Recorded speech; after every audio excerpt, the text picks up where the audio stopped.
నేను చెబుతున్నప్పుడు ఆమె చాలా జాగ్రత్తగా విని, కెన్ దంపతులతో ఈ విషయం నీవెందుకు మాట్లాడకూడదు అని ఆ తర్వాత అంది. నేను పేలవంగా నవ్వాను.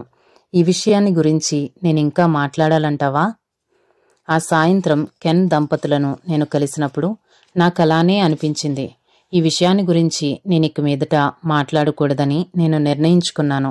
అలా మాట్లాడడం నా బుద్ధిహీనతను ప్రకటించుకోవడమే అవుతుందని నేను అనుకున్నాను.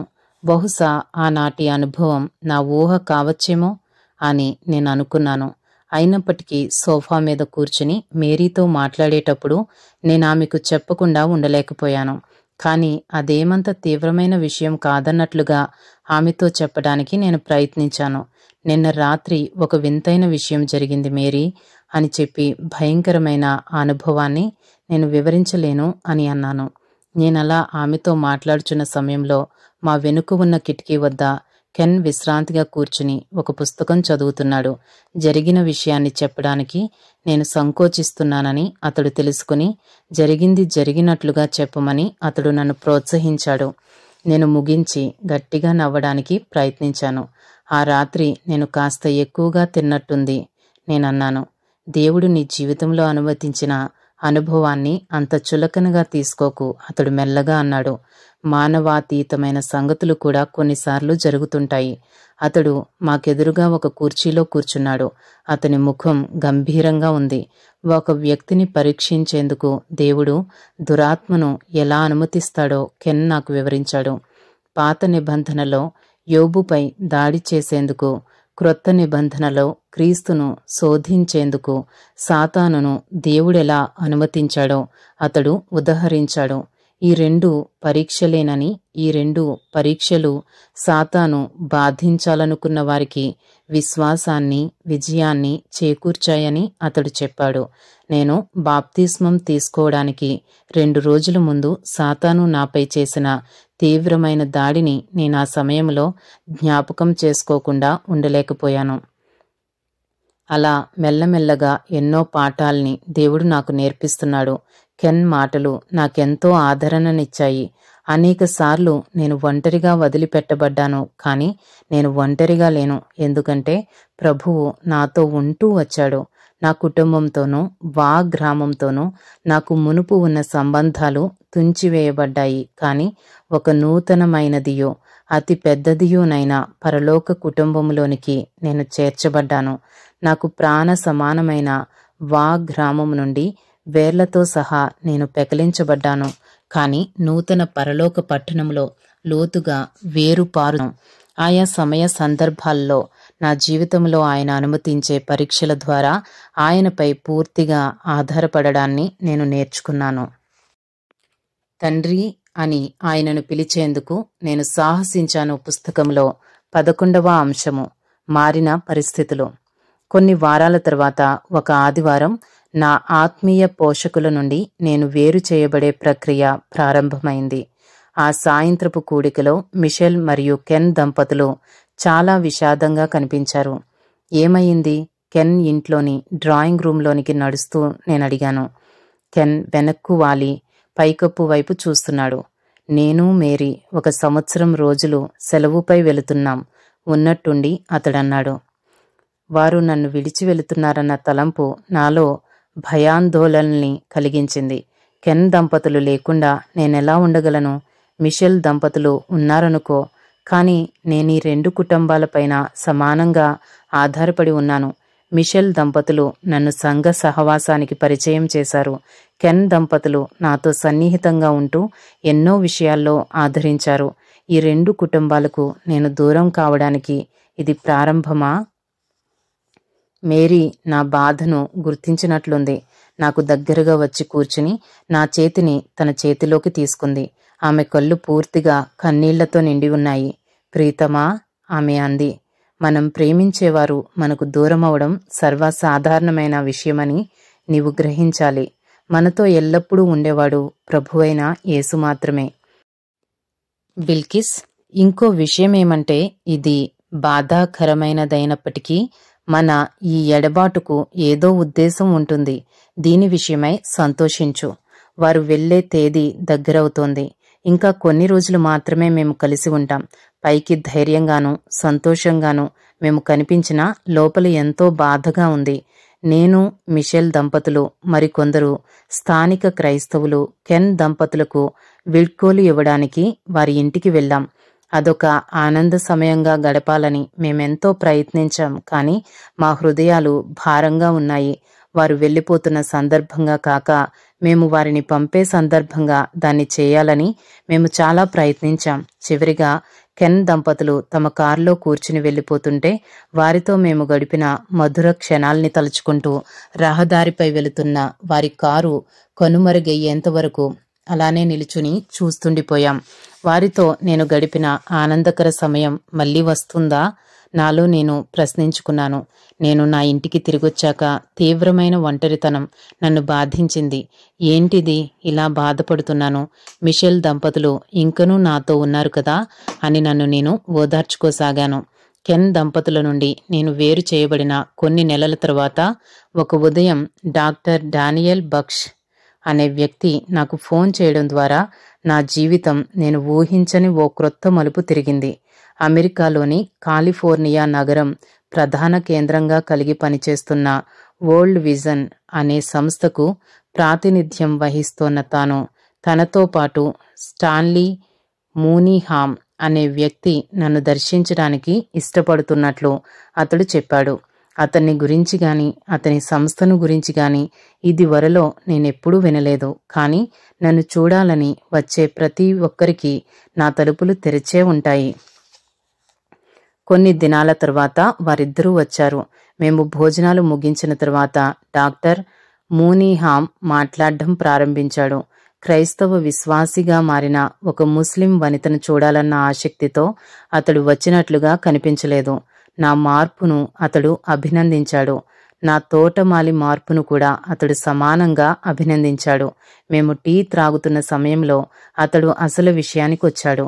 ప్రభువు కొరకు సాక్ష్యం ఇవ్వడానికి మీరు సింగపూర్కు రాగలరా మేడం షేక్? అతడడిగాడు. సింగపూర్కా? క్రీస్తు ఆసియా ఖండాన్ని ఆశిస్తున్నాడు అన్న ఒక పెద్ద సమావేశాన్ని బిల్లీ గ్రాహం గారు అక్కడ ఏర్పాటు చేస్తున్నారు. Indonesia, Japan, India, Korea, China, Pakistan దేశాల్లోని ఆసియా క్రైస్తవులు ఆ సమావేశానికి హాజరవుతారు. మీ సాక్ష్యం వారినందరినీ ఉత్తేజపరచగలదు. ఈ ప్రతిపాదన నాకేమంత ఉత్సాహాన్నివ్వలేదు. ఇక్కడ వా గ్రామంలోనే నేను చేయవలసిందెంతో ఉండగా ప్రపంచంలోని ఇతర ప్రాంతాలకు వెళ్ళి నేను పనిచేయడమేంటి? నాలో నేను అనుకున్నాను, ఈ విషయం ప్రార్థిస్తాను అని నేను బదులిచ్చాను. సరే, ప్రార్థించి చెప్పండి అని డాక్టర్ మూనీహామ్ చెప్పి ఆ తర్వాత కొద్దిసేపటికి వెళ్ళిపోయాడు. డాక్టర్ మూనీహామ్ వెళ్ళిపోయిన చాలాసేపటి తర్వాత నేను వరండాలో కూర్చుని ఆలోచిస్తూ సింగపూర్ ఆహ్వానాన్ని గురించి ప్రార్థిస్తున్నాను. ఈ అవకాశాన్ని సద్వినియోగం చేసుకోవాలని ఒకవైపు ఉంది, ఇంకోవైపు నేను దాని గురించి ఏమాత్రం ఆలోచించకూడదనిపిస్తోంది. అప్పుడు నాకు ఆలోచన వచ్చింది. నా పాస్పోర్ట్ గడువు ముగుస్తోంది. దాన్ని రెన్యువల్ చేయించుకునే పనుంది. ఆ సమయంలో పాస్పోర్ట్ల విషయం పాకిస్తాన్లో గొడవగా ఉంది. పాస్పోర్ట్ కోసం క్రొత్తగా దరఖాస్తులు పెట్టుకున్న వారికి పాస్పోర్ట్లు ఇవ్వడం లేదు. పాత పాస్పోర్ట్లను కూడా రెన్యువల్ చేయడం లేదు. రెన్యువల్ కోసం పంపిన చాలామంది పాస్పోర్ట్లు రెన్యువల్ చేయబడకుండా తిరిగొచ్చాయి. ఈ పరిస్థితిని దేవుని స్వరంగా ఎందుకు నేను పరీక్షించకూడదు? నేను సింగపూర్కు వెళ్లడం దేవుని చిత్తమైతే నా పాస్పోర్ట్ రెన్యువల్ చేయబడుతుంది, లేదంటే రెన్యువల్ చేయబడదు అని నాలో నేను అనుకున్నాను. ఆ మధ్యాహ్నమే పాస్పోర్ట్ రెన్యువల్ కోసం అవసరమైన పత్రాలను నేను పూర్తి చేసి పంపాను. నా పాస్పోర్ట్ రెన్యువల్ అంత సులభమేం కాదు అని నాలో నేను అనుకున్నాను. ఒక వారం తర్వాత ప్రభుత్వం నుండి నాకు కవరు వచ్చింది. నా పాస్పోర్ట్ రెన్యువల్ కోసం ఇది మొదటి మెట్టై ఉంటుంది. ఇంకా ఏ పత్రాల్ని నింపి పంపాలో ఈ తతంగమంతా ముగిసేసరికి కొన్ని నెలలు పట్టొచ్చు అని కవర్ని తెరుస్తూ నాలో నేను అనుకున్నాను. కానీ నాకు ఆశ్చర్యాన్ని గొలిపే విధంగా అందులో రెన్యువల్ చేయబడిన నా పాస్పోర్ట్ నాకు కనిపించింది. కొన్ని నెలల తర్వాత 6 ఏళ్ల మహమ్మద్ను ఇంట్లోని నా పని మనుషుల సంరక్షణకు అప్పగించి నేను లాహోర్కు ప్రయాణమయ్యాను. అక్కడ నుండి నేను కరాచీకి చేరుకుని సింగపూర్కు వెళ్లే విమానం ఎక్కాలి. లాహోర్లో నా కుమారుడు ఖలీద్తో నేను కొంత సమయం గడిపాను. నన్ను క్రీస్తు దర్శించి 1.5 సంవత్సరం అయినప్పటికీ నా ఇతర కుటుంబ సభ్యుల్లాగానే ఖలీద్ కూడా నా మార్పు పట్ల పెద్దగా ఆసక్తి కనపరచడం లేదు. కానీ అతడు నన్ను తల్లిగా గౌరవించాడు. నేను అతని వద్ద ఉన్న సమయాన్ని మేము సంతోషంగా గడిపాము. ఆ తర్వాత కరాచీలో నేను విమానం ఎక్కినప్పుడు నేను వెళ్ళబోయే సమావేశాన్ని గురించి ఆలోచించసాగాను. నేను ప్రయాణిస్తున్న విమానంలో నాతో పాటు చాలామంది క్రైస్తవులు ప్రయాణిస్తున్నారు. వారి ప్రవర్తన నాకు అంతగా నచ్చలేదు. వారు సువార్త గీతాల్ని పాడుతూ అటూ ఇటూ తిరుగుతూ అప్పుడప్పుడు చేతులెత్తి దేవునికి స్తోత్రం అని అరుస్తున్నారు. వారి మధ్యలో నేను చాలా ఇబ్బందిని అనుభవించాను. వారి సంతోషమంతా లండన్ వీధుల్లో అప్పుడప్పుడు నాకు కనిపించిన క్రైస్తవ సభల్లో పాల్గొనే వారి కృత్రిమ సంతోషంలాగా నాకు కనిపించింది. ఇలాంటి క్రైస్తవ సహవాసం నాకంత ఆసక్తిని కలిగించలేదు. నా ఈ సింగపూర్ ప్రయాణం వ్యక్తిగతమైందిగాను ప్రవచనాత్మకమైందిగాను నాకనిపించింది. రాబోయే రోజుల్లో నేను జీవించబోయే నా జీవితాన్ని గురించి తెలియజేసేదిగా ఈ ప్రయాణం ఉన్నట్లు నేను అనుభూతి పొందాను. ప్రభువా, ఏంటిది ఈ ప్రయాణం? ప్రవచనాత్మకమైనదా? కృత్రిమ సంతోషాన్ని వెలిబుచ్చుతూ విమానాల్లో తిరగడం ప్రవచనాత్మకమైన ప్రయాణమా? ఒక క్రైస్తవ విశ్వాసిగా వా గ్రామంలో నేను హాయిగా ఉన్నాను. అదొక చిన్న గ్రామం. అక్కడన్నీ నా ఆధీనంలో ఉంటాయి. క్రైస్తవ విశ్వాసంలోని ఆనందాన్ని అక్కడ నేను వ్యక్తిగతంగా అనుభవిస్తూ వచ్చాను. కానీ ఇక్కడ వేల మంది అపరిచితుల ముందు నా క్రైస్తవ విశ్వాసాన్ని ప్రదర్శించడం అనే తలంపు నాకంత సంతోషాన్నివ్వడం లేదు అని నేను ప్రార్థించాను. విమానం పైకి లేచి గాల్లో పయనిస్తుండగా నా కిందున్న మబ్బుల్లో నుండి పాకిస్తాన్ నాకు కాసేపు మసకగా కనిపించి ఆ తర్వాత కనుమరుగైపోయింది. కొన్ని రోజుల్లో తిరిగి నేను ఇక్కడికి వస్తానని నాకు బాగా తెలిసినప్పటికీ పాకిస్తాన్కు నేను దూరం అవ్వడానికి ఇదొక ప్రారంభమేమో అన్న అనుమానం నాకు కలిగింది. భౌతికంగా నేను తిరిగి రావచ్చేమో, కానీ ఆత్మీయంగా నేను తిరిగి రాలేనేమోనని నాకు అనిపించింది. ఇప్పుడు ఈ విమానంలో ఉన్న క్రైస్తవుల గుంపే ప్రస్తుతం నా గృహం అని నేను అనుకున్నాను. సింగపూర్ విమానాశ్రయం నుండి నేరుగా మేము సమావేశ స్థలానికి వెళ్ళాము. అక్కడ కూడిక అప్పటికే ప్రారంభమై ఉంది. అక్కడ సమావేశమైన క్రైస్తవుల చర్యల పట్ల నేను ప్రతిస్పందించిన తీరు నన్ను ఆశ్చర్యపరిచింది. ఆ సమావేశంలో వేల మంది స్త్రీ పురుషులున్నారు. అంతమంది జనం ఒక్కచోటే కూడి ఉండడం నేను ఇంతవరకు చూడలేదు. నేను సమావేశ భవనంలోనికి వెళ్తున్న సమయంలో అందరూ కలిసి గొప్ప దేవా, ఓ గొప్ప దేవా అనే పాటను పాడుతున్నారు. అక్కడ దేవుని సన్నిధిని నేను అనుభవించసాగాను. దేవుని ఆత్మ సన్నిధిని అనుభవిస్తున్న ఆనందంతో నేను గట్టిగా ఏడవాలనిపించింది. అంతమంది మనుషులు ఒక్కచోట చేరి దేవుని స్తుతించడం నేను ఇంతవరకు చూడలేదు. అదెలా సాధ్యమని నన్ను నేను ప్రశ్నించుకున్నాను. అనేక దేశాలకు చెందిన అనేక జనులు, వివిధ భాషలకు, తెగలకు, వివిధ సంస్కృతులకు చెందిన వారందరూ ప్రభువును ఎంత చక్కగా ఆరాధిస్తున్నారు. ఈ గుంపు భిన్నంగా ఉంది. ఇది విమానంలో నాకు కనిపించిన క్రైస్తవుల గుంపులా లేదు. విమానంలో నేను చూచిన క్రైస్తవులు ఆత్మచేత నింపబడి కాక భయం చేత ప్రార్థిస్తూ, పాటలు పాడుతూ, దేవుని స్తుతిస్తూ వచ్చారు. బహుశా విమానంలో ఎక్కడం, ఎగరడం వారికి క్రొత్త కావడం వల్ల వారు భయపడి అలా ప్రవర్తించి ఉంటారు. అది నా పనివారిని నేను చివాట్లు పెట్టినప్పుడు వారు అనుభవించే భయం లాంటిది.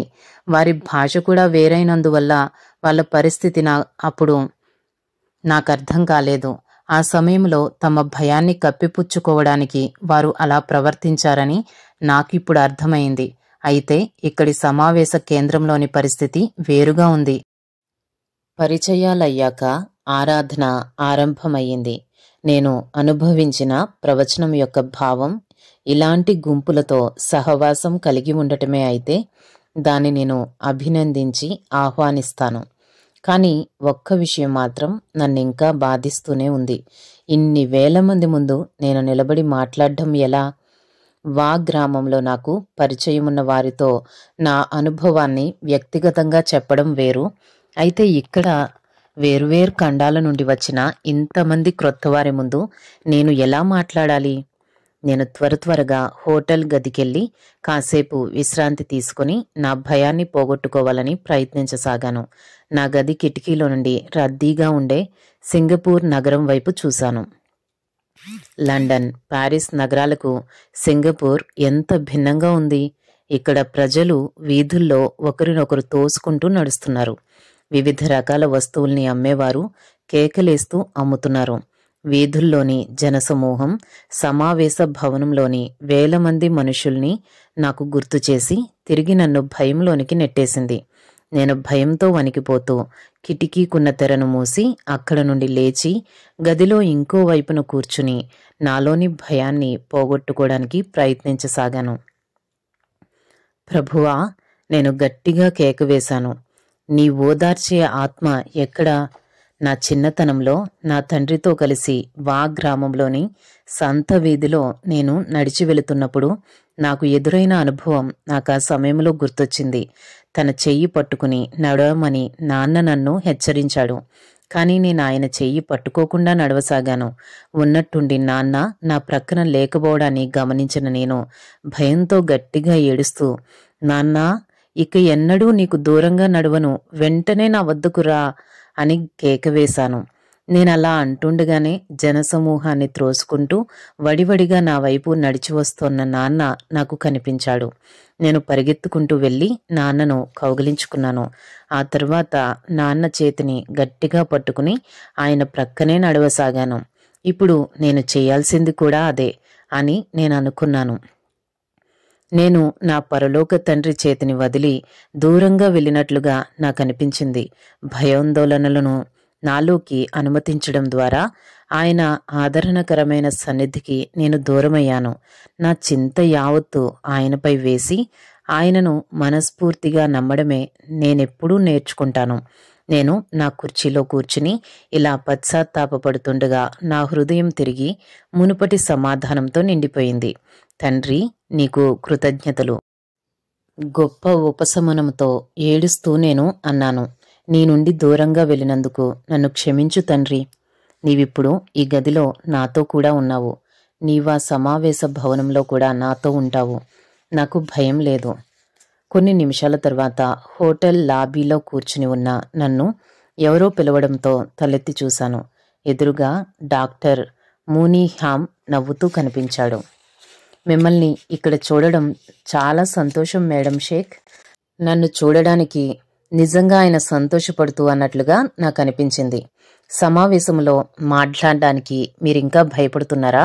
నా మనసును చదువుతున్నట్లుగా ఆయన ప్రశ్నించాడు. ఆ విషయం మీరేం చింతించకండి, నేను చిరునవ్వు నవ్వుతూ అన్నాను. నేను మాట్లాడగలను. ప్రభువు నన్ను నడిపిస్తాడు. డాక్టర్ మోనీహ్యామ్ నా ముఖంలోకి చూస్తూ నా ఎదురుగా కూర్చున్నాడు. అతని కళ్ళు నా మనసుని చదువుతున్నట్లుగా ఉన్నాయి. ఆ తర్వాత కాసేపటికి అతడి తృప్తి పడ్డట్టుగా చిరునవ్వు నవ్వాడు. మంచిది. ఉన్నట్టుండి అతడన్నాడు, మీరు రేపు ఉదయకాలపు సమావేశంలో మాట్లాడేందుకు నిర్ణయించబడింది. అతడు తన చేతి గడియారం వైపు ఒకసారి చూచి పైకి లేస్తూ తిరిగి అన్నాడు, అనేకుల ప్రార్థనా సహకారం మీకుంటుంది. డాక్టర్ మూనీహామ్ నన్ను సరిగ్గా అర్థం చేసుకున్నాడు. నాలోని భద్రతాభావం మరునాడు ఉదయం కూడా కొనసాగుతూనే ఉంది. ఆ ఉదయం సమావేశ భవనంలో కూర్చుని ఉన్న వేలాది ప్రజల ముందు నిలబడి అద్భుతమైన విధంగా దేవుడు నన్నెలా కనుగొన్నాడో వారికి వివరించసాగాను. మాటలు వాటంతటా అవే ధారాళంగా దొర్లుతున్నాయి. నేనెక్కడైనా తడబడినప్పుడు, తొట్టిల్లినప్పుడు ప్రభువు నా ప్రక్కన నిలబడి నన్ను బలపరుస్తూ మాట్లాడేది నేను కాదని, తానే నాతో ఉండి మాట్లాడిస్తున్నాడని నన్ను ప్రోత్సాహపరచసాగాడు. నేను మాట్లాడడం ముగించాక ప్రజలు ప్రేమతో నా చుట్టూ చేరి నన్ను అభినందించారు. ప్రభువు కొరకై ఒక నూతన విధమైన పనిలో నేను మొదటి అడుగు వేసినట్లుగా నాకనిపించింది. నా తదుపరి జీవితంలో ఎంతో ప్రముఖ పాత్ర వహించిన ఒక వ్యక్తిని దేవుడా సమయంలో నాకు పరిచయం చేశాడు. ఆఫ్ఘనిస్తాన్లోని కాబూల్లో ఉన్న ఒక చర్చిలో విదేశీయుల మధ్య సేవ చేస్తున్న డాక్టర్ క్రిస్టీ విల్సన్ అనే వ్యక్తికి నేను పరిచయం చేయబడ్డాను. అతని పరిచర్యను గురించి మేము చర్చించినప్పుడు మా మధ్య మంచి అవగాహన కుదిరింది. ఆ తరువాత కూడికలు ముగిశాక నేను వా గ్రామానికి తిరుగుముఖం పట్టాను. రాబోవు రోజుల్లో నేను చేయాలని తానాశించిన పనిని గురించి నాకు తెలియజెప్పేందుకే ప్రభువు నన్ను సింగపూర్కి తీసుకెళ్లాడని నాకు అర్థమైంది. అవసరాన్ని బట్టి ఆయా కూడికలకు నేను వెళ్ళవలసి వచ్చినప్పటికీ నాకు ఆదరణను, భద్రతను ఇచ్చే నా పూర్వీకుల గృహంలోనే ఉండబోతానన్న తలంపు నాకు తృప్తినిచ్చింది. అయితే రహదారి మీద నుండి ప్రక్కకు తిరిగి చెట్ల మధ్యలో ఉన్న మా ఇంటి వైపుగా నా కారు వెళుతున్నప్పుడు చిన్ననాటి నుండి నా జీవితంతో పెనవేయబడి ఉన్న ఈ ఇంటికి, ఈ పరిసరాలకు త్వరలో నేను దూరం కాబోతున్నానని నేను ఊహించలేదు. తండ్రి అని ఆయనను పిలిచేందుకు నేను సాహసించాను. పుస్తకంలో 12వ అంశము విత్తే సమయం. ఆ తర్వాత కొంతకాలానికే ఇంకో ఎడబాటును గురించిన వార్త నన్ను మరింత దుఃఖంతో నింపింది. మిషెల్ దంపతులు కూడా దీర్ఘకాలిక సెలవులో వెళుతున్నారట. వాళ్ళు పాకిస్తాన్కు తిరిగి రావడానికి చాలా కాలం పట్టొచ్చు. సింగపూర్ వెళ్ళొచ్చి సంవత్సరం పైగా గడిచింది. నేను, నాతో కూడా కొంతమంది స్థానిక క్రైస్తవులు మిషెల్ ఇంట్లో కూర్చుని ఉన్నాము. అది మిషెల్ దంపతులకు వీడ్కోలు ఇవ్వడానికి మేమందరం వారితో కలుసుకున్న దుఃఖకరమైన చివరి కలయిక. నేను మొట్టమొదటిసారిగా ఆ ఇంట్లోకి అడుగుపెట్టిన క్షణాలు నాకు గుర్తొచ్చాయి. రక్షకుని అన్వేషణలో తీవ్రమైన ఆందోళనతో, ఎన్నో అనుమానాలతో నేనిక్కడికి వచ్చినప్పుడు మిషెల్ దంపతులు నన్నెంతో ధైర్యపరిచి ఓదార్చారు. నా కోసం ప్రార్థించి సరైన మార్గంలో నడిపించారు. ఆ తర్వాత వారి సహవాసంలో, ప్రభువులో నేను బాగా స్థిరపడ్డాను. వారిని నేను కలిసిన మొదటి దినం నుండి ఈ దినం వరకు నా జీవితంలో ఎన్నో సంఘటనలు జరిగాయి. క్రీస్తును నాకు పరిచయం చేయడంలో ప్రధాన పాత్ర వహించి ఇన్నాళ్ళు నాతో అత్యంత సన్నిహితంగా ఉంటూ వచ్చిన ఆ ఇద్దరి వైపు కృతజ్ఞత నిండిన కళ్ళతో చూశాను. నన్నెప్పుడూ ధైర్యపరుస్తూ ఉండే డేవిడ్ మిషెల్, నా కోసం పట్టుదలగా ప్రార్థించే సిన్నోవి నా వైపు నవ్వుతూ చూశారు. మీరు నాకు దూరం కావడం నన్నెంతో బాధిస్తుంది. మేమందరం వారి ఇంటి ముందున్న పచ్చికలో నిలబడి ఉన్నప్పుడు నేనన్నాను, మీ సహవాసం లేకుండా ఉండడం నాకు చాలా కష్టమనిపిస్తోంది. మా సహవాసం లేకుండా నీ ఉండేలా ప్రభువు నీకు నేర్పించాలనుకున్నాడేమో సిన్నోవి అంది. మనం ఆయనపై తప్ప మరెవరిపైనా ఆధారపడకూడదని, ఆయన మన పట్ల కాస్త కఠినంగానే ప్రవర్తిస్తూ పరీక్షిస్తాడు బిల్కిస్. అది మంచిదే గాని ఇప్పటికే అనేక పరీక్షల్లో ఉన్న నాకు మళ్ళీ ఇలాంటి పరీక్షల్ని ఎదుర్కోవడం ఇష్టం లేదు అని నేనన్నాను. ఆమె నవ్వింది. నీకిష్టముండదు బిల్కిస్. తల్లి గర్భంలోని భద్రతను వదిలిపెట్టడానికి ఏ బిడ్డ ఇష్టపడుతుంది? కానీ అలా వదిలిపెట్టకపోతే ఎన్నో సాహసాలతో కూడిన ఒక ప్రశస్తమైన జీవితాన్ని ఆ బిడ్డ పోగొట్టుకుంటుంది కదా అని ఆమె అంది. సిన్నోవి వారి పాత కారులో కూర్చుని తలుపు మూసివేసుకుంది. నేను కారు కిటికీ వద్దకెళ్ళి చివరిసారిగా ఆమెను ముద్దు పెట్టుకున్నాను. వారి కారు మెల్లగా కదిలి దుమ్ము రేపుకుంటూ వెళ్ళి వీధి మలుపులో అదృశ్యమైంది. ఈ ముస్లిం గ్రామంలో ఒంటరిగా విడువబడ్డ క్రైస్తవ విశ్వాసిగా నా హృదయంలో రోధించాను. మిషెల్, కెన్ లాంటి క్రైస్తవ విశ్వాసుల సహవాసం లేకుండా నేనిక్కడ జీవించగలనా? అది నిజంగా ఒక సాహసమే. కొన్ని వారాలు గడిచాయి. రోజులు యథావిధిగా దొర్లిపోతున్నాయి. చెప్పుకోదగ్గ సంఘటనలేవీ జరగలేదు. ఒక్కొక్క వారం ఒక్కొక్కరి ఇంట్లో ఆదివారపు కూడికలు క్రమంగా జరుగుతున్నాయి. కానీ కెన్, మిషెల్ల నాయకత్వపు లోటు ఆ కూడికల్లో కనిపిస్తోంది. ఒక ఆదివారపు కూడిక తర్వాత నేను ఆలోచించడం ప్రారంభించాను. మిషెల్, కెన్లు చేసిన తప్పునే మేము చేస్తున్నామా? మా చిన్న గుంపులో క్రొత్త వాళ్ళు చేర్చబడకుండా ఇలానే కొనసాగితే ఇందులో ఏం జీవం ఉంటుంది? మిషనరీలు, డాక్టర్లు, ఇంజనీర్లు మాత్రమే మా గుంపులో చేర్చబడాలని మేము కోరుకుంటే ఎలా? వీధులు ఊడ్చేవారిని, సమాజంలో తక్కువ స్థాయి గలవారిని మా సహవాసంలో చేర్చుకుంటే ఏమవుతుంది? నా ఇల్లు అందరి ఇళ్ల కన్నా పెద్దగాను అనుకూలంగాను ఉన్నందున ఆ సహవాసం నా ఇంట్లోనే జరిగితే ఎలా ఉంటుంది? నేను ఈ విషయాన్ని మా సహవాస సభ్యుల ముందు ప్రతిపాదించినప్పుడు మొదట్లో వాళ్ళు అంగీకరించకపోయినా ఆ తర్వాత సంతోషంగా అంగీకరించారు. వచ్చే ఆదివారపు కూడిక నా ఇంట్లో జరుగుతుందని ఆ గ్రామంలోని క్రైస్తవులకు సమాజంలో తక్కువ స్థాయిలో ఉన్నవారికి ఆహ్వానాలు అందాయి. కొందరిని నేను వ్యక్తిగతంగా ఆహ్వానించాను. మరికొందరిని మా సహవాస సభ్యులు ఇతరులు ఆహ్వానించారు. కూడికకు వచ్చిన వారి సంఖ్య నన్ను ఆశ్చర్యపరిచింది. వారిలో కొంతమంది రావల్పిండి నుండి కూడా వచ్చారు. నేను అనుకున్నట్టు వారు క్రైస్తవులు కూడా కాదు. క్రైస్తవ దేవుణ్ణి గురించి తెలుసుకోవాలన్న ఆసక్తితో వచ్చారు. గ్రామం నుండి కూడా చాలామంది వచ్చారు. వచ్చిన వారిలో పనివారు, కార్మికులు, పాఠశాల ఉపాధ్యాయులు, వ్యాపారస్తులు ఉన్నారు. మేము పాటలు పాడి ప్రార్థించి వచ్చిన వారిని ఆదరిస్తూ దేవుని వాక్యాన్ని బోధించాం. ఆదివారపు సహవాసానికి త్వరలోనే ఒక క్రొత్త అనుభూతి ప్రారంభమైంది. ఇప్పుడు మా బాధ్యత కూడా పెరిగింది. నేను నాతో కూడా ఉన్న కొందరు విశ్వాసులు గంటల తరబడి మోకాళ్లపై ప్రార్థించసాగాము. ఆయన సన్నిధికి, వాక్యానికి సమీపంగా ఉంటూ ఆయన ఆశించిన మార్గంలో తప్పిపోకుండా మమ్మల్ని నడిపించుమని ఆయనను వేడుకున్నాం. ఇంతవరకు నేను అనుభవిస్తూ వచ్చిన ఫలితం లేని పరిచర్యలో ఉన్నట్టుండి మార్పొచ్చింది. ప్రజలు మారుమనసును, రక్షణను అనుభవించడం నేను చూడసాగాను.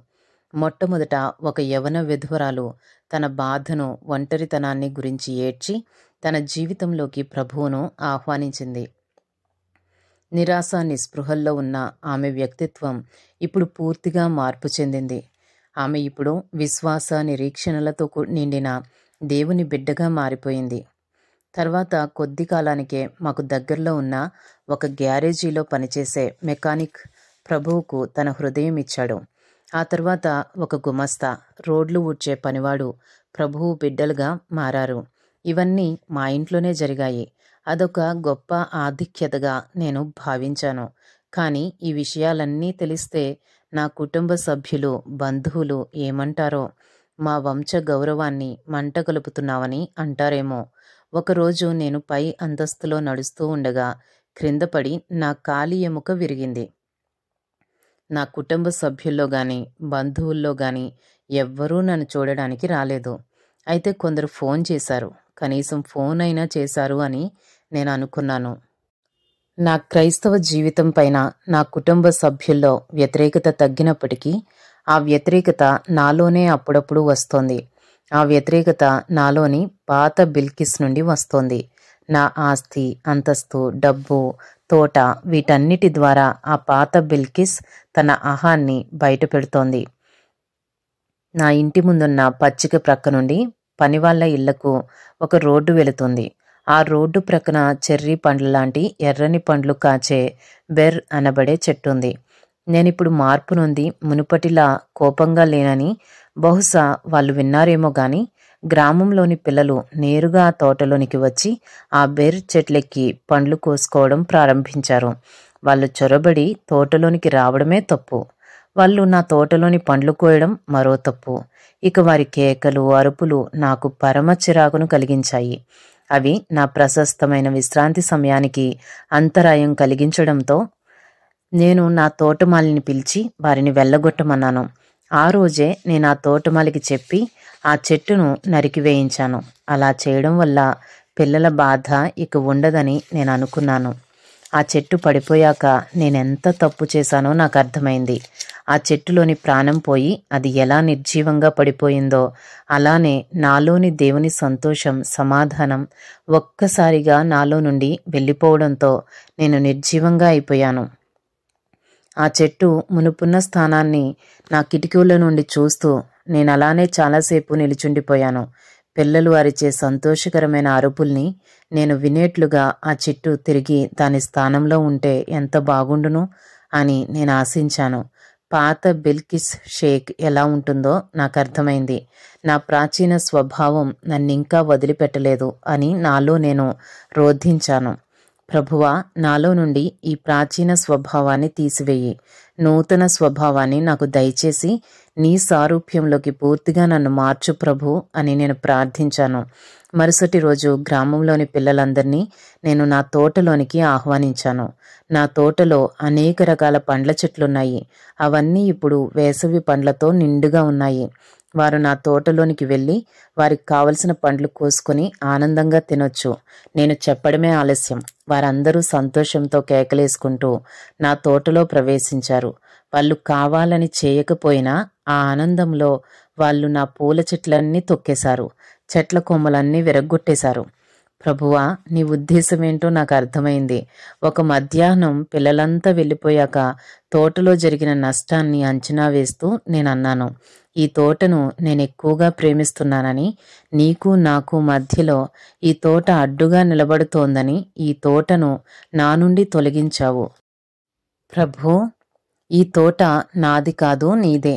నీ తోటలో నీ పిల్లలు ఎంత బాగా ఆనందిస్తున్నారో చూడు. నీ తోటలో వారు ఆనందించేందుకు నేను సంతోషంగా అంగీకరిస్తున్నాను. ఇలా చేయడం ద్వారా నీ సమాధానాన్ని తిరిగి నాకు దయచేసినందుకు నీకు కృతజ్ఞతలు అని నేను నా ప్రభువుతో అన్నాను. ప్రభువు సమాధానాన్ని నేను తిరిగి పొందాను. అయితే దాన్ని తిరిగి పొందడానికి నా తోటనే గాక ప్రశస్తమైన నా సమయాన్ని కూడా నేను పోగొట్టుకోవలసి వచ్చింది. నవంబర్ నెలలోని ఒక చల్లని మధ్యాహ్నం నేను విశ్రాంతి తీసుకుంటుండగా మహ్మద్ నా గదిలోకి పరిగెత్తుకుంటూ వచ్చాడు. వాడిప్పుడు కాస్త పెరిగాడు. వాడొక అందమైన యవనస్తుడవుతాడని వాడి శరీర లక్షణాలు తెలుపుతున్నాయి. నిన్ను చూడాలని బయట ఒక ఆమె నిలబడి ఉంది మమ్మీ. ఆమె చేతుల్లో ఒక చిన్న బిడ్డ కూడా ఉంది. వాడి ముఖంలో ఆ వ్యక్తి పట్ల జాలి స్పష్టంగా కనిపిస్తోంది. మహ్మద్, నీకిప్పుడు 8 ఏళ్లొచ్చాయి. ఇది నా విశ్రాంతి సమయమని, ఈ సమయంలో నేనెవర్నీ చూడడానికి ఇష్టపడనని నీకు తెలియదా? నేను కాస్త చిరాగ్గానే అన్నాను. నూర్జాన్కు, రేషంకు నేనిచ్చిన సూచనల్ని కూడా నేను మర్చిపోయాను. మహ్మద్ మౌనంగా తల వంచుకుని వెళ్ళిపోయాడు. నీ స్థానంలో ప్రభు ఉంటే ఏం చేసేవాడు? నా హృదయం నన్ను ప్రశ్నించింది. ప్రభు అయితే ఏం చేసేవాడో నాకు బాగా తెలుసు. మధ్యరాత్రి అయినా సరే ఆయన వెంటనే క్రిందికి వెళ్ళి ఆ స్త్రీని దర్శించేవాడు. నేను వెంటనే లేచి కూర్చున్నాను. నా హృదయం ఆ స్త్రీ పట్ల జాలితో నిండిపోయింది. మహ్మద్, గట్టిగా కేకేశాను. మహ్మద్ వెనక్కు పరిగెత్తుకుంటూ వచ్చాడు. వాడి ముఖంలో అదే జాలి. ఆ జాలే వాణ్ణి అంత వేగంగా పరిగెత్తుకుని వచ్చేలా చేసిందని నాకు అర్థమైంది. ఆమెకేం కావాలట? నేను వాణ్ణి ప్రశ్నించాను. ఆమె బిడ్డకు అనారోగ్యంగా ఉందనుకుంటాను, మహ్మద్ అన్నాడు. ఆమెను లోనికి తీసుకునిరా. నేను క్రిందికి వెళ్ళడానికి సిద్ధపడుతూ అన్నాను. కొన్ని క్షణాల్లోనే నేను క్రిందికెళ్ళి మహ్మద్ను, ఆ స్త్రీని, ఆమె చిన్న బిడ్డను కలుసుకున్నాను. పనివాళ్లు ధరించే వదులైన ముతక బట్టల్ని ఆమె ధరించి ఉంది. ఆమె ముఖం ముడతలు పడి ఉంది. ఆమె భుజాలు కుదించుకుని పోయి ఉన్నాయి. బహుశా తన చేతిలోని బిడ్డకు ఆమె అవ్వ కావచ్చు అని నేను అనుకున్నాను. అమ్మా, నా నుండి మీకేం సహాయం కావాలి? కనికరంతో కరిగిపోతూ నేను అడిగాను. మా గ్రామంలో నేను మీ గురించి విని ఇక్కడికి వచ్చాను అని ఆమె అంది. ఆమె శరీరం సన్నగాను బలహీనంగానూ ఉంది. తన లోతైన కళ్ళతో ఆమె నా వైపు చూసినప్పుడే ఆమె అసలు వయసు నాకు అర్థమైంది. ఆమెది చిన్న వయసే, బలహీనం వల్ల ముసలిదానిలా కనిపిస్తోంది. ఆమె చెప్పిన ఊరు ఇక్కడకు 12 మైళ్ళుంటుంది. అంత దూరం నుండి ఎండకు నడుచుకుంటూ వచ్చిన ఆమె అలసటగా కనిపించడంలో ఆశ్చర్యం లేదు. ఆమెకు టీ, బిస్కట్లు ఇమ్మని నేను నా పని వాళ్లకు చెప్పాను. అంత బలహీనంగా ఉన్న ఆమె ఆ బిడ్డకు ఇంకా పాలిస్తోందన్న విషయం నన్ను ఆశ్చర్యపరిచింది. కొన్ని గ్రామాల్లో తల్లులు తమ పిల్లలకు 3 ఏళ్లు వచ్చే వరకు పాలిస్తారు. ఆమె చేతిలోని బిడ్డ మౌనంగా ఉంది. ఆ బిడ్డ కళ్ళు మాత్రం ఆ గదిలోని వస్తువుల వైపు చూస్తూ ఇటూ అటూ కదులుతున్నాయి. ప్రార్థించేందుకు నేను ఆ బిడ్డ నొసటిపై చెయ్యి వేశాను. నొసటి కాలిపోతుంది. ఇంకో చెయ్యి ఆమె తలపై పెట్టాను. గతంలో నేనిలాంటి వారి నీడ కూడా నా మీద పడనిచ్చేదాన్ని కాదు. కానీ ఇప్పుడు ఆ బిడ్డను, తల్లిని ముట్టుకున్నప్పుడు నాలో వారిపై ప్రేమ పొంగి పొర్లింది. వారిరువురి కోసం ప్రార్థిస్తూ నేను బాధతో మూలిగాను. యేసు నామంలో వారికి స్వస్థతనిమ్మని దేవుణ్ణి ప్రాధేయపడ్డాను. నా పని మనిషిని పిలిచి కొన్ని విటమిన్ మాత్రలు ఆమెకిమ్మన్నాను. తన భర్త ప్రమాదంలో వికలాంగుడయ్యాడని, తమకు తినేందుకు తిండి కూడా లేదని, బిడ్డ పెరిగినప్పటికీ పాలివ్వడం తప్ప వేరే ఆహారం పెట్టేందుకు స్తోమత లేదని ఆమె నాతో చెప్పింది. ఆమె వెళ్ళడానికి లేస్తుండగా నేను ఆమెను ఆపాను. కాసేపు కూర్చో, మీకోసం నేనేదైనా సహాయం చేసేందుకు ఆలోచించాలి అని నేనామెతో అన్నాను. ఇలా నేనామెతో అనగానే నాలోని పాత బిల్కిస్ కస్సుమంటూ లేచింది. వా, గ్రామంలోకి ఈ వార్త వెళ్తే నీ పరిస్థితి ఏంటి? గ్రామంలోని బీద బిక్కి జనాంగమంతా పరిగెత్తుకుంటూ నీ ఇంటి ముందు గుమికూడితే వారందరికీ నీవు సహాయం చేయగలవా అని నాలోని పాత బిల్కిస్ నన్ను నిలదీస్తూ అడిగింది. ముందేం జరుగుతోందో నాకు అనవసరం. అవసరతలో ఉన్న ఈ స్త్రీకి ప్రభువు సహాయం చేయమంటున్నాడు, నేను చెయ్యాలి, అంతే. నాకున్నదంతా ప్రభువుదే కదా అని నేను ఎదురుదాడికి దిగాను. నీ భర్తకు కూడా సంరక్షణ అవసరం. మొదట మిమ్మల్ని ఆసుపత్రికి తీసుకెళ్తాను. మీరు బాగా కోలుకునేంత వరకు మీకు భోజన సదుపాయాలు కూడా ఏర్పాటు చేస్తాను. ఆ తరువాత మీకు జీవనోపాధి కూడా కల్పిస్తాను అని నేను ఆమెతో చెప్పి పంపాను. ఆ తర్వాత వారిని ఆసుపత్రికి పంపేందుకు, వారి భోజన సదుపాయాలకు నేను అన్ని ఏర్పాట్లు చేసి ఆమె కోసం నేను ఎదురు చూడసాగాను. కానీ ఆమె రాలేదు. నేను ఆశ్చర్యపడ్డాను. ఆమె విషయం ఏమైనా తెలిసేమో అని నా పని వాళ్ళను అడిగాను. ఆమె బిడ్డ ఇప్పుడు ఆరోగ్యంగా ఉన్నారని, ఆమె భర్తకు ఉపాధి కూడా దొరికిందని, వారందరూ ఇప్పుడు కులాసాగా ఉన్నారని నా పనివాళ్ళు చెప్పారు. ఆమె నాకు కనీసం కృతజ్ఞతలు చెప్పేందుకు కూడా రాలేదే అని నాలోని అహం దెబ్బతింది. కానీ ప్రభువు వెంటనే నన్ను ప్రశ్నించాడు. కృతజ్ఞతలు చెప్పించుకునేందుకేనా నీవు ఆమెకు సహాయం చేసింది? కృతజ్ఞత నాకు చెందాలని నేను అనుకున్నాను. ప్రభువు ముందు నేను పశ్చాత్తాపపడ్డాను. నన్ను క్షమించమని, ఇలాంటి శోధనలో ఇంకెప్పుడూ పడిపోకుండా చూడమని నేను ఆయనను వేడుకొన్నాను. ప్రభూ, పదే పదే పడిపోతున్న నన్ను లేపడంలో నీ చెయ్యి అలసిపోయుంటుందేమో అని నేను ఆయన వద్ద నిట్టూర్చాను. ప్రభువుకు నేనెంత సమీపంగా ఉండాలనుకుంటున్నానో అంతగా నేను పదే పదే ఆయనకు దూరమవుతున్నానేమోనని నాకు అనిపించింది. నేనెందుకిలా పడిపోతున్నాను? క్రైస్తవ జీవితంలో ఈ ఒడిదుడుకులు సహజమేనా? నా ప్రశ్నలకు జవాబిచ్చేవారెవరూ లేకపోవడంతో అవి నాలో ప్రశ్నలుగానే నిలిచిపోయాయి. ఒక ఉదయం నూర్జాన్ నా స్నానం కోసం ఏర్పాట్లు చేస్తున్న సమయంలో ఒక ఎర్రని పిట్ట టపటపా తన రెక్కల్ని ఆడిస్తూ కిటికీ వద్దకు వచ్చింది. ఏయ్ నూర్జాన్, ఈ ఉదయాన్నే ప్రభువు మన కోసం ఏం పంపించాడో చూడు అని ఆశ్చర్యంగా దానివైపు చూస్తూ నేను అన్నాను. ఎప్పుడూ గలగలా మాట్లాడుతూ కిలకిలా నవ్వుతూ చలాకీగా ఉండే నూర్జాన్ నా మాటలకు ఏమాత్రం ప్రతిస్పందించకుండా మౌనంగా తన పని తాను చేసుకుపోతోంది. ఆ తర్వాత ఆమె మెల్లగా అంది, బేగం సాహిబ్, ప్రభువును గురించి మీరు మాట్లాడేటప్పుడు మీ స్వరూపమే మారిపోతుందని మీకు తెలుసా? ఆ మధ్యాహ్నం కొన్ని బైబిళ్ల కోసం ఇస్లామాబాద్లో ఉన్న క్రిస్టియన్ బుక్ షాప్కు ఉత్తరం రాశాను. చిన్నపిల్లల కోసం కూడా కొన్ని బైబిళ్లు పంపమని వ్రాశాను. మహ్మద్కు ఒక మంచి బైబిల్ ఇవ్వాలి. నా ఇంటి చుట్టుపక్కల ఉన్న పనివారు కూడా బైబిల్ను చదువుతున్నారు. బైబిళ్ళు వచ్చినప్పుడు నూర్జాన్కు ఒక మంచి బైబిల్ను మర్చిపోకుండా ఇవ్వాలి. ఒక దినం నాతో ప్రత్యేకంగా మాట్లాడాలని ఆమె నా వద్దకు వచ్చి అన్నప్పుడు ఆ విషయం ఏమై ఉంటుందా అని నేను ఆతురతతో వినసాగాను. బేగం సాహిబ్, గుండ్రని ఆమె ముఖం ఉద్వేగంతో నిండి ఉండగా ఆమె చెప్పడం ప్రారంభించింది. నేను మీకో విషయం చెప్పాలి. యేసును గురించి తెలుసుకోవాలంటే ఆయనను హృదయంలోనికి ఆహ్వానించాలని మీరు అనేక పర్యాయాలు మాతో చెప్పేవారు. మీకు గుర్తుందా? ఆయన నా హృదయంలోనికి వచ్చాడు. అలాంటి ప్రేమను నా జీవితంలో ఇంతవరకు నేనెప్పుడూ అనుభవించలేదు. ఆమె కళ్ళల్లో నుండి ఆనంద బాష్పాలు ఏకధారగా ప్రవహిస్తున్నాయి. ఇక ఆ సమయంలో నా ఆనందానికి అవధుల్లేవు. నా చెవుల్ని నేనే నమ్మలేకపోయాను.